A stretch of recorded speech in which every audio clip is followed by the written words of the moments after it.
think as the personalization loop kicks in and the AI just starts to get to know you better and better, I think that will just be really compelling. Yeah, there's a lot there. We're going to get into it in this video. Do you know who your kids are really talking to on Instagram? Why is Mark Zuckerberg putting AI chatbots in your kids' DMs? And can you do anything to stop it? Would you let a robot mentor your kids? Because Meta and Instagram and AI is already doing it. Digital parenting just got harder, but don't worry, I'm here to help. Hey everyone, Jonathan Morrow here, where I talk about culture, digital parenting, all from a biblical worldview. If you're finding these videos helpful, please like and subscribe and share with a friend. It really helps me spread the word. And be sure to stay to the end, because as I walk through this interview, as I talk through the different principles, and more importantly, what the drivers are of why we do these things and how we need to protect our kids, be sure to stay to the end, because I've got some special things that I'm giving to you to help you make these conversations easier. So let's dive in. Would you trust a robot to mentor your kids? Well, with AI, chatbots, Meta, Instagram, all of these AI bots, you're going to have to figure out as a mom or a dad how to build in safety and watch over and protect your kids, because the game has completely changed with how AI chatbots are interacting with your kids. One thing just from working on social media for a long time is there's the stat that I always think is crazy. The average American, I think it's fewer than 3 friends. All right. So he's tapping into something really important. This is Mark Zuckerberg, of course. This is the founder and creator of Facebook, now Meta, which has acquired Instagram, which has acquired WhatsApp. There's a lot of issues. Talked in other videos about some of those things as well.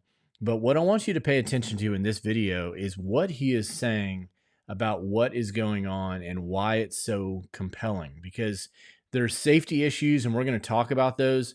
But there's also the driver, the human driver for you and your kids, on why would we engage a chat bot, an AI bot, in these ways, because that's something really important to think about. Because we can talk about controls and we can talk about all the things to protect, but if we don't ever attach a significant amount of time to thinking about why it is we do the things we do when it comes to our online activity and screens and social media and AI and everything else, then we are going to be controlled by it. It'll actually make us less human in the process and actually lead us to some pretty dangerous places, and at the very least, disciple us with the algorithm worldview that we've chosen, and that'll just be a feedback loop.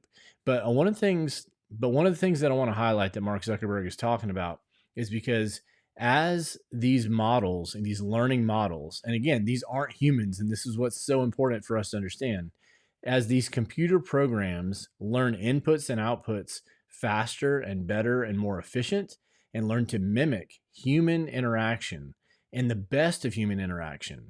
And once you encode all of the psychographics and all of the psychology and all the relational drivers and cues, you can program something to respond in the way that people are longing to be responded to, or at the very least are curious on how they will respond to them. So let's dive into a little more of what he's talked about here. 3 people that they'd consider friends. And the average person has demand for meaningfully more. I think it's like 15 friends or something, right? I guess there's probably some point where you're like, all right, I'm just too busy. I can't deal with more people. Now, this is interesting, right? Because he's talking about, the average person has 3 friends that you can talk to. Now, maybe that's true, but a lot of people don't even talk at a deep level with them. And this certainly isn't true for kids. And I want to make this distinction, because if you're watching this as a parent, as a mom or a dad, it's a very different conversation for how adults interact with chat AI, AI bots, all the things that come with that.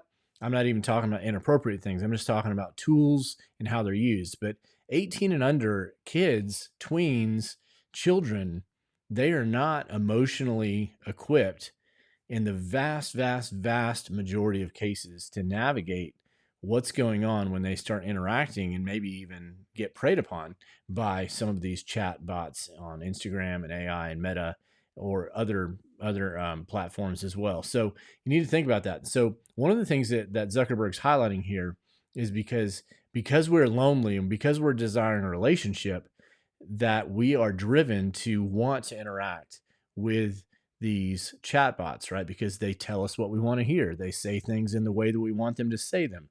Maybe we're curious, and so we ask about things. If imagine if you were a kid and you had the opportunity to have an interactive search engine that talks to you, and you can train it to talk to you in the ways that you want to be talked to, and you're just curious and you can ask things. That is a whole different ballgame when it comes to what's coming down the pike for our kids. So let's dive into some of the other things that Mark Zuckerberg says in this interview. But the average person wants more connectivity, connection than they have. So, there's a lot of questions that people ask of stuff like, okay, is this going to replace kind of in-person connections or real life connections? And my default is that the answer to that is probably no. I think. Now, that's interesting. So he's the founder of Meta. So he's got a vested interest in saying no, right? Because this is the attention economy. The more time they have of you engaging, and it doesn't matter what it is, then they can monetize it.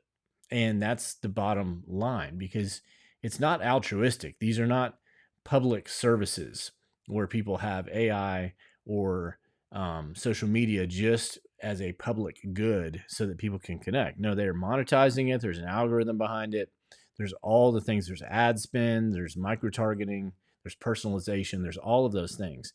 And so one of the things he's highlighting is, well, is this going to depersonalize? If I'm talking to a chatbot, what does that do to my capacity for relationships? What does that do for my existing relationships? And I'm going to say more about that in a few minutes, because I want to unpack a couple of key themes in this interview that I'm going to come back to. I think that there are all these things that are better about kind of physical connections when you can have them, but the reality is that people just don't have the connection, and they feel more alone a lot of the time than they would like. So yeah, that's huge. Now, he did say the human connections are better. It's better for us to have these human embodied connections, but people don't have them, and that's part of the problem. Now, as a Christian, you bring a biblical worldview to this. People are made in God's image. We're embodied souls. We're meant to connect. We were created for connection. We were created to engage one another and belong, and all of those things. And so when we don't have those things, there's a massive hole that we must fill. And if we are already addicted to our devices, our screens, if our kids are already addicted to those things, it's one more layer for them to come in. And now you insert these fake relationships that are programmed to engage you more, that you begin to share with and talk to, and even inappropriately can interact with, as some of the things that have been coming out in terms of how celebrities like John Cena or Kristen Bell from Frozen those chatbots are interacting in inappropriate ways with even kids or children profiles in sexual ways, or all these different things. And it's kind of a mess. It's the Wild Wild West right now.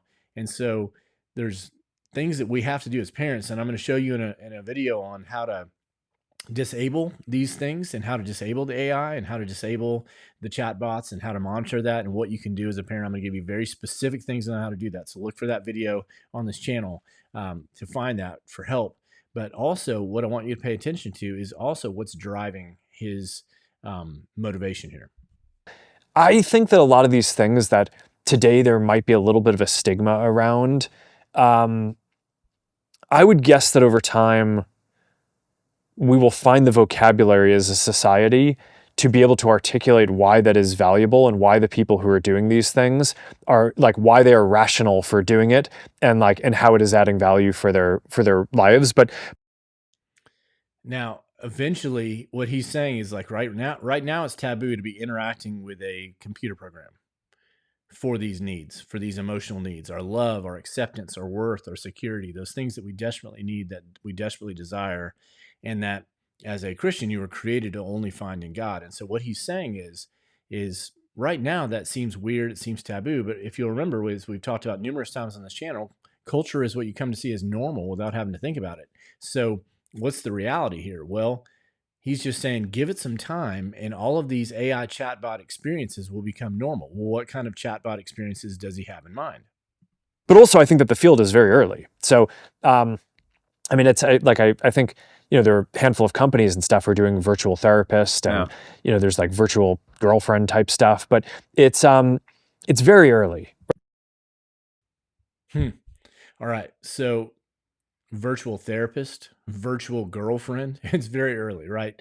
So what does that even mean to have a virtual girlfriend, right? There's already been some very sad situations where people have interacted and even in very devastating ways of self-harm and even suicide related to some of these things. And so here's the thing.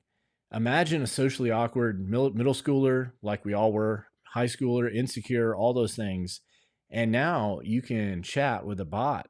It'll say everything you want to hear. It'll all these fantasies, all of these ideas, all of these hopes, all these dreams. You no longer try to practice engaging a real human being. Now you are literally trapped within your own world and you're not getting outside of your own world. And that's kind of what's going on here, because what he's saying is this is still taboo for now, but eventually it won't be. And so that's the thing that we need to understand is what he's saying is these things are only getting better. Because pay attention to what he said here at the beginning. This is so important. I think as the personalization loop kicks in and the AI just starts to get to know you better and better, I think that will just be really compelling. Yeah. So that habit loop, the addictive nature of that, as it learns what you like, what you don't like, what you want to hear, what you don't want to hear, what your kids want to hear, it's only going to become more compelling. And so that's why we must protect our kids. But I want to share a few more things on this. And I want to share a few more clips here because this is vital for us to get. But before we do that, I want to make sure you understand that you're not alone in this. Parents feel overwhelmed, like our kids that are struggling with isolation and anxiety and depression and insecurity and all the things. There's these online dangers and we get stuck and we're like, okay, is there anything that can help? And the reality is there's not enough tools to protect your kids. Tools are helpful, but if you don't have a plan, then you can't effectively protect, empower, and equip your kids to navigate their digital world. And so refreshroadmap.com, I've created a 5 conversation guide for you that you must have for your kids. Refreshroadmap.com. Refreshcourse.net is how you become the confident guide for your kids, tweens, and teens as they navigate their digital world. So refreshcourse.net, and that will help you find some resources because look, some of this can be so discouraging and it can feel overwhelming. And I'm going to share some other videos about how to change some of these settings and protect your kids, especially kids, tweens, and teens. Adults have to figure out in their own world how to navigate this, but especially our kids, we've got to protect them from these things. And so I want to come to this part because this is really important for us to really understand, because this is what is going to change. And if we're not careful as we parent, then we're going to see this shift occur among our students and our kids in ways that we're not even aware of unless we pay attention to this idea right here. I think that a lot of these things that today there might be a little bit of a stigma around, I would guess that over time we will find the vocabulary as a society to be able to articulate why that is valuable and why the people who are doing these things are like why they are rational for doing it. So are they rational for doing it? That's the key thing. And so here's the bottom line. Look, there's so many things that once were taboo in our culture that no longer are. You can pick your topic, pick your issue. But with social media, and because of the habit loop is so quick and normalization happens so fast, and iteration and loop and addiction and update and new chat and new interface and new capabilities, all of it goes so fast, it just normalizes it. Look, AI is like a search engine on steroids. It's a personalized search engine. And so the reality is if you attach a bot to that gets to learn you and then gives you everything that you want and you're using it for a therapist or a friend or all those kind of things, that is not real. And this is what's so important. A computer, it is a tool. It is literally a shovel. It's a complex shovel that is a tool that is not a full embodied human being. And so we've got to understand as we navigate technology, what is our technology for, but also what is it doing to us? And those are vital questions we must understand. So Meta has launched dozens and dozens of personality-based chatbots powered with faces, personalities, celebrities, and they're designed to be fun, they're designed to be engaging, and they're already talking to your kids. So what are you going to do about this? Because we see, as Mark Zuckerberg just shared in that clip, these things are only becoming more prevalent and they're only becoming better at understanding who you are and how to interact with you. And so our kids are doing this on a regular basis. So what is going on here? We've got to understand so we can help them. And the reality is simply this: why is Meta giving AI chatbots personalities to talk to your kids? Well, the bottom line is it wants to up the engagement, up the screen time, up the addiction. And because, well, if it's a functional relationship with your phone, that's one thing. If it's a personal, intimate relationship with your phone, that's entirely another. And that's what's going on, because what is driving this is something really, really significant. Sherry Turkle, in her book Alone Together, said this: these days, we expect more from technology than we expect from each other. Technology appeals to us where we are most vulnerable. We're lonely, but we're afraid of intimacy. And so, from social networks to sociable robots, we're designing technologies that will give us the illusion of companionship without the demands of friendship. That's a huge point, right? The illusion of companionship without the demands of friendship. That's exactly what Mark Zuckerberg is talking about at Meta and these AI chatbots in this video of what's going on. We turn to technology to help us feel connected in ways we can comfortably control, but we're not so comfortable, we're not so in control. And so the reality is we're all driving for something, and we're lonely and we're afraid of intimacy. And so we've created these tools, and now they're here because when this book was published, it wasn't here. And we had to find out if these things are actually going to come to fruition. Because the reality is simply this: CDC did a report on this. 57% of girls felt persistently sad. 57% of girls felt persistently sad. Well, Google isn't going to help you with that. If you do a search engine, it's like, what do you do about sadness? Well, that's one thing. But if I'm interacting with a chat bot, an AI bot on Instagram or Meta or something like that, that's completely different. But it's an illusion. It's not real companionship. We also see the same thing for young men. No one really knows me. 2/3 of young men feel that no one really knows them. That's from the state of the American men, and just the crisis and confusion that's occurring in the young men generation right now, for the generation right now for young men, and so what they're facing. So the reality is young girls and young men, our kids, are lonely, they want to be known, and they want to connect. It's harder for them to connect than ever because we live in a screen universe. And now you've got these tools, these AI bots that Mark Zuckerberg has launched, these numerous, and they have personalities. And then, well, if you can't get a date or talk about relationships with in real life, that's discouraging. That's frustrating, right? For sure. Absolutely it is. I'm not saying it isn't. But then that loneliness drives us to connect. And our kids are curious. They start engaging with a romantically with a AI bot, and even in appropriate ways. And those things can even be predatory and lead them in places that are not good. And so that's something they really must understand, because they need to know these things are not neutral. And again, I'm going to share in another video on how you disable some of these things and literally step by step how you deal with that. But before we get to that point, I want to encourage you in this: become the confident guide that your kids, tweens, and teens need to navigate their digital world. Look, most kids are glued to their screens and it's fueling anxiety, loneliness, and distraction, and they're isolated, right? And so I've created a tool, a roadmap that will help you as a dad or a mom, as a parent, to become the confident guide that your kids need. So refreshcourse.net is a resource. It's an on-demand, step-by-step course with guides and walkthroughs and ideas and scripts and the whole thing. Definitely check that out, refreshcourse.net. I also have a free guide for you at refreshroadmap.com. I created this guide. It's 5 conversations every parent must have about screens. And this guide will help you feel confident about what to say, what to do, where to start, and why it matters. And that's why I created that. So refreshroadmap.com. Be sure to check that out and get the on-demand course, get these free guides, because look, it's not enough just to have tools. Tools are helpful to block things, but eventually you've got to have a plan. And I help you build a step-by-step plan. And we're in this together. You don't have to be overwhelmed. You don't have to be discouraged about what's going on in your family. You can actually have the confidence to guide your family in that situation because they need you and you are the perfect person to help them do it. So I want to help you become that confident guide in your family to help them navigate screens, social media, AI, all the things. But I want to come back to this because this is vital. We're lonely and we're afraid of intimacy. See, God created us for relationship, and technology will never satisfy the deep need that God created us for. So the bottom line is simply this: we must parent our kids and help them find real connections with us, with friends, with family, with our local communities, church, sports teams, layers of relationships that are embodied and real, not virtual, not illusions, not a computer program. All right.